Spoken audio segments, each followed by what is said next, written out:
Don't start out your flight with screen time because then that just sets you up for them wanting screen time the whole time. Save that for like those moments when you absolutely need it. Hi, it's Haley. Welcome back to my channel, or hello if you're new. I talk about all things mom life, toddler life, a lot of activities that are super easy, stress-free, mess-free.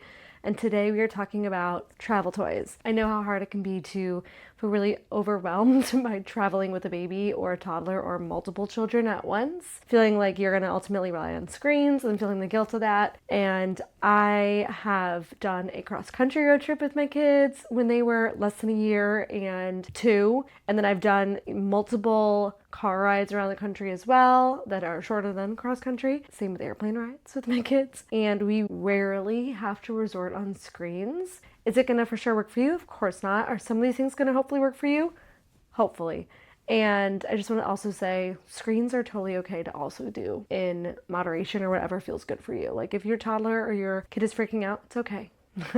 I like to think about how when we're traveling as adults, do we watch screens? Yeah, we do. You know what I mean? So if you need to turn on a Miss Rachel or a Blippi, a Bluey, something for your kid to through that trip, your sanity is important and your kid's sanity is important. Like ultimately, I think that's all that matters. But I think that you can have tools to minimize the screen time. And I just wanted to share what has worked for us. For context, these toys are for almost 3 and almost 5-year-olds. I have other videos that I'll link below for when our kids were younger, so you can definitely check that out. And I also have an Amazon list of all of our travel toy ideas that's starting from baby to 5, so check those out. When it comes to play, I have 2 big rules. One, if my kid is entertained, I don't interrupt them.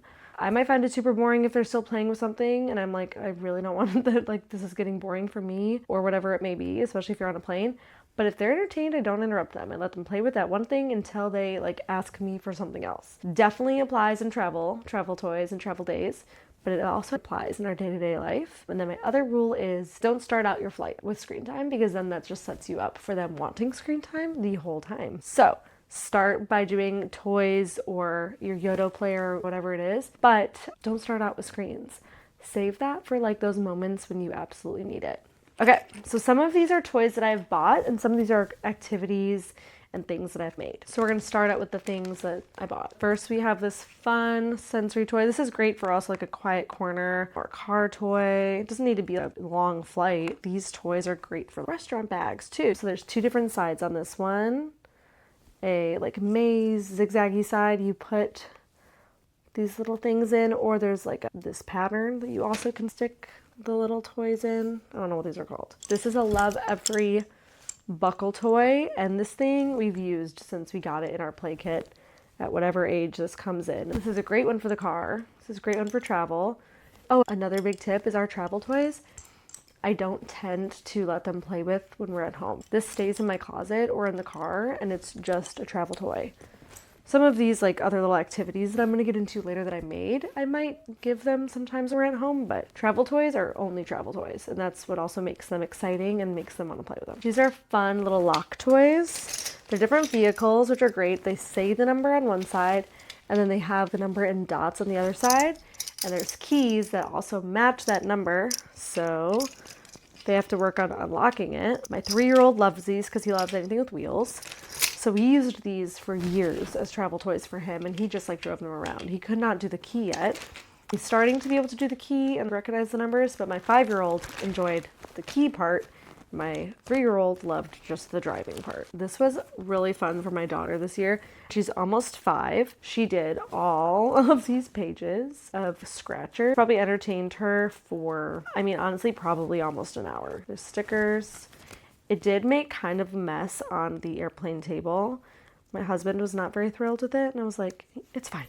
So this magical scratch art was a hit. I love to get these activities. We have a few of them. So we have dinosaur ones and princess ones. These ones were such a hit when my daughter was turning 4. This was the first road trip that I used these as a travel toy, and I brought them again this year, and they both still love those. They come with these little dot stickers, and you have to fill in the picture. This little vehicle removable sticker book and road, definitely a hit for my son, who again loves anything with vehicles, and we used this when he was 2 years old, and now that he's 3, Still really loves it. These magnetic tiles that are really teeny and perfect for travel. This entertained my daughter for a solid 30 plus minutes. And it was so cute. The flight attendants were like, what are those? Those are so cool. I know that these are going to continue to be a toy that we use for years. So it's got to have some crayons. I brought this notepad with us that we did different activities. We used these car sticker sheets. They like look like this. So you take the vehicle off and then you're supposed to put like the designs of the wheels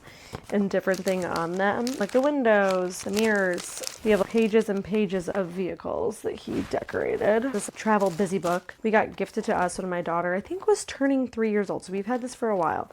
There's a busy book page where they're opening things, turning things, snapping things, unbuckling things. And then there's different Velcros like match the shapes, a puzzle. The only thing that I don't love about it is I had to put all the different pieces in different baggies. Some little mazes. Just like push maze, stickers. Who doesn't love stickers? Ton of stickers. Okay, so now going into the things that are like more like DIY activities. First one, the DIY card drop. Just take any old yogurt or sour cream container and an old deck of cards, slice a hole in the top, and it's now a card drop. Super simple, super easy. I've literally made that years ago and I still have it. And it doesn't matter if you lose the cards or it's like a non-complete deck of cards. That's perfect. My son loves vehicles, so I made a little activity for him. I grabbed a couple cars of his and some dot stickers, and I put letters of the alphabet that he's working on or numbers. And then I paired it with that notebook that I showed you earlier, and I made little parking spots.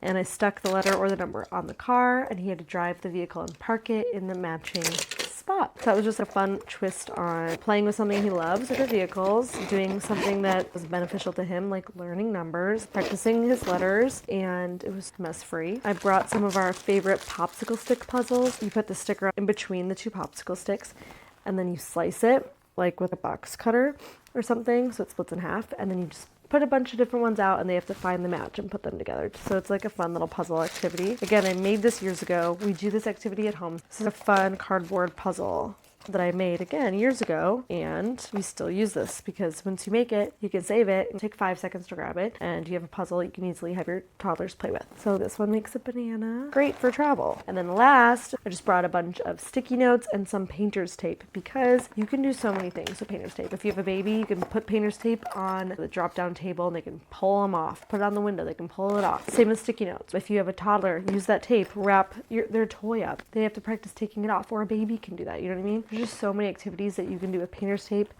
and sticky notes. So I always recommend bringing those with you. A Yoto player is my number one thing that if you have a toddler or a young child, or honestly an elementary school child too, I recommend for travel or just in life, especially if you want to minimize screens. So a Yoto mini, I'll have to like insert a picture of what it is because I do not have it with me right now because it's in my kids' rooms. But a Yoto mini and some Yoto cards and headphones for the plane got us through hours and hours of this plane ride. This was like a 12-hour plane ride day, and it was a lot, and that Yoto player saved us. So 1000%, if you get anything from this video, invest in a Yoto mini because it will save you in the car, everywhere. If you struggle with quiet time, get a Yoto. All right, so these are the toys and activities that we used that really saved us on this most recent travel day. I know that travel days can be really hard, and do not get yourself down if you struggle and you're like feeling really overwhelmed by it because it is hard and you're doing great. And sometimes, again, survival, just you gotta do what you gotta do. But I hope that this helped you, and hit like, please, if it did. Comment your favorite travel toy or if you have any questions on any of these, and make sure you're hitting subscribe so you don't miss a single video. Thanks, guys.